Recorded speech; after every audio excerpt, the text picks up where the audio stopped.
Chapter 2, Lesson 1 of Pre-Calculus, we're going to do a few examples where we take a standard form quadratic and put it in vertex form. So what I have on the screen here is a reminder of the values that we need to determine. The a value we're going to get from the a value of the standard form of the equation. The h value, which also corresponds to the x value of the vertex, is the opposite of b over 2a. And then the k value, which corresponds to the y value of the vertex, we're going to calculate by doing c minus ah squared. So here's our first example, and it's already in standard form, 3x squared plus 5x minus 4. So once it's in standard form, I want to identify my a, my b, and my c. So my a value is going to be 3, my b value is going to be 5, and my c value is negative 4. Then I simply have to remember what vertex form looks like, which is the a times the x minus the h squared plus k. And then I simply have to calculate each of the values for a, for h, and for k and substitute them in. So the a value is going to be the same as the a value in the standard form. So in vertex form, and I'll just begin to write it right here, the a value is going to be a 3. So I have that. That was easy enough. X minus, and now I need the h value. And the h value is calculated by doing the opposite of b over 2a. So I substitute in those values. B is a 5, and then 2 times a is a 3. So that gives me an h value of negative 5 over 6. So minus a negative is going to be plus then 5 over 6 squared. So I have that part, I have my h, and now I just need my k. My k value comes from calculating c minus a times h squared. So I substitute those in. So c is a negative 4 minus a, which is a 3. H I just calculated at 5/6, and that is squared. So then I just want to simplify this expression. So negative 4 minus 3, negative 5, 6 squared. I square the numerator, I square the denominator. Then I'm going to simplify this. The 3 reduces with the 36, making that 12, so that's minus 25 over 12. I need a common denominator in order to add these, so I can make this 48 over 12 minus 25 over 12, which then gives me a k value of negative 73 over 12. So I now put negative 73 over 12. So I now have vertex form. I have calculated my a value, my x value, or h value, and my k value. So I have everything I need. So now the expression or the question also asks me then to give the vertex, the location of the vertex. Well, remember, this value right here is the x value of the vertex, so it's minus 5, 6. Again, that's simply the horizontal shift. The x, y, or the y value of the vertex is simply the vertical shift. So the x value and the y values come from the equation. Again, you can see how quickly that is able to be done once we have it in vertex form. The axis of symmetry is the equation. It's a vertical line, so it's x equal, and because it's the x equals, it's going to equal the x value of any point on that line. The vertex is on the line, so x equals whatever this x value is going to be the equation of the axis of symmetry. So we have answered the question. We have the equation in vertex form. We have the vertex located, and we have the equation for the axis of symmetry. All right, so let's go ahead and do another one. So here's our next example. Now we notice that this equation is not in standard form, so I'll want to do that first so that I can determine the a value, the b value, and the c value. All right, so in order to put this in standard form, the highest exponent goes first, so this should be 4x squared minus 2x plus 6. And now that it's in standard form, I can calculate what my a, b, and c are. So my a is going to be 4, my b is going to be negative 2, and my c is going to be 6. So then again, I simply remember what vertex form looks like.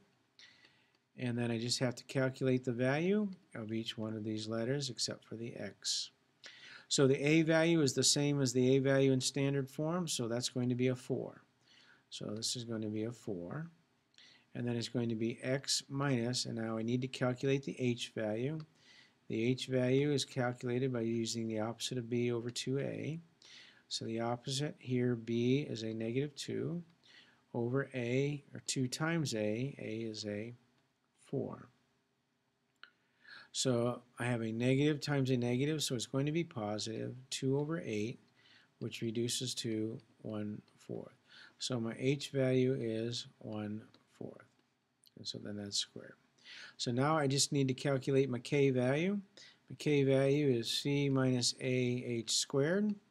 So my c value is a 6 minus my a value of 4 times my h value, which I just calculated at 1/4, squared.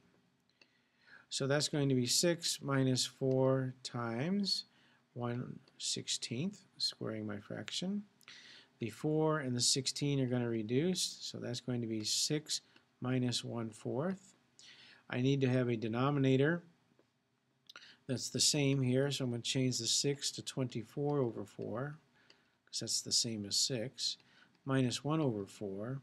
So my k value is going to be 23 over 4. So I put that into the vertex form. So now I have vertex form. F of x is equal to 4 times the quantity x minus 1/4 squared plus 23/4. So that's in vertex form, and now that's in vertex form, it's very easy then to identify the vertex. The vertex, remember, is simply the h value, which is 1 here, 1/4, which is simply, again, the vertical, or excuse me, the horizontal shift, and the y value is the number that's outside, which again is simply the horizontal shift.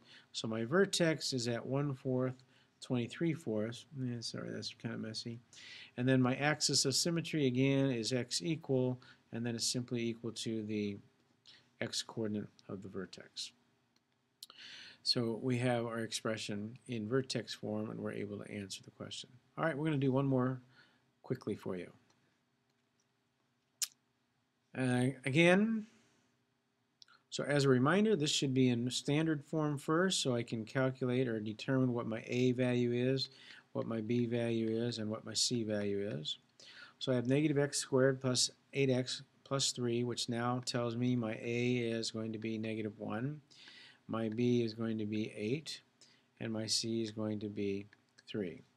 Then again, a reminder, standard form, a times x minus h squared plus k. So the a value, remember, is simply the same a value that I have for my standard form, so it's going to be negative 1, but it's going to be in front of a parenthesis, so I don't need to write the 1. X minus, so now I need to calculate the h, which is the opposite of b over 2a. So the opposite of 8 over 2 times a, which is negative 1.